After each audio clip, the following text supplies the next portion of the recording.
నిజదేవునికి మహిమ కలుగునుగాక. ప్రియ స్నేహితులందరికీ దివ్య వాక్యోదయం.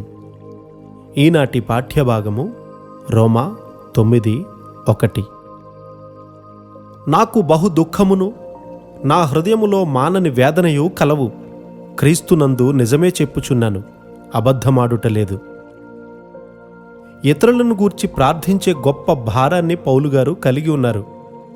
ఇతరుల కొరకు నిరంతరము దుఃఖపడే ఒక వ్యక్తి గర్వముగా ప్రవర్తించగలడా?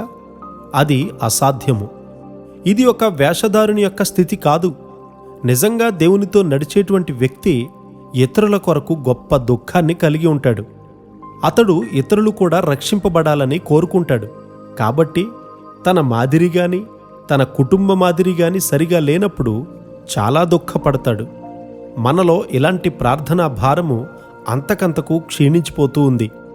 సమతాస్థితిని మనలో కొంతమంది ఎంతో తేలికగా పోగొట్టుకుంటూ ఉన్నారు. ఏది ముఖ్యమైనదో మనకు తెలియదు. ప్రార్థనాత్మ అన్నిటికంటే ముఖ్యము. మన స్వంత సౌఖ్యము, ఇతర సంగతులు అంత ప్రాముఖ్యమైనవి కావు.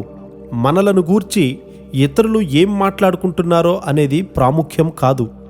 దేవుని ఎదుట మన హృదయము ఎలా ఉన్నదో అనేదే ప్రాముఖ్యం. ఇక్కడ పరిశుద్ధుడైనటువంటి పౌలు గారు పరిశుద్ధాత్మయందు తన మనస్సాక్షి తనతో సాక్ష్యమిచ్చినట్లుగా చెప్తూ ఉన్నారు. ఇవి మోసకరమైన మాటలు ఎంతమాత్రమూ కావు. పౌలు గారు పరిశుద్ధాత్మయందు నా మనస్సాక్షి నాతో కూడా సాక్ష్యమిచ్చుచున్నది అంటూ ఉన్నారు. ఎలాగనగా నాకు బహు దుఃఖమును నా హృదయములో మానని వేదనయు కలవు అని చెప్తూ ఉన్నారు కదా. ఇలాంటి భారము ఊరికే రాదు. మనము యేసయ్యతో సన్నిహిత సహవాసము కలిగి ఉంటేనే ఇలాంటి భారము మనకు కలుగుతుంది. ఇలాంటి భారమును మనము కలిగి ఉంటేనే మన జీవితాలు సరి అయిన సమతాస్థితిలో ఉంటాయి. మనము ప్రార్థనాత్మను పోగొట్టుకుంటే అప్పుడంతా మారిపోతుంది. మనలను ప్రార్థన కొరకు పిలిచేవారు, ప్రార్థన చేయమని ఒత్తిడి చేసేవారు ఎల్లప్పుడూ మనతో ఉండరు. పరిశుద్ధాత్మ ఆ పని చేస్తుంది.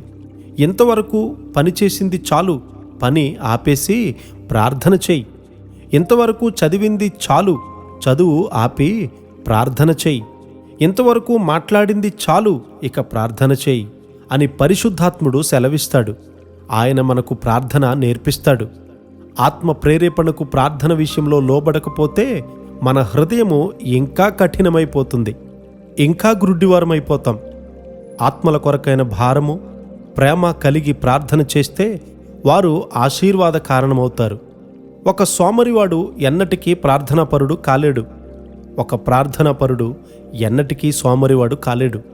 ప్రార్థన కొరకైన జీవితాన్ని మనందరము కలిగి దేవునితో ఎల్లప్పుడూ సంభాషించే కృప ఆయనే మనకు అనుగ్రహించునుగాక. ఆమెన్.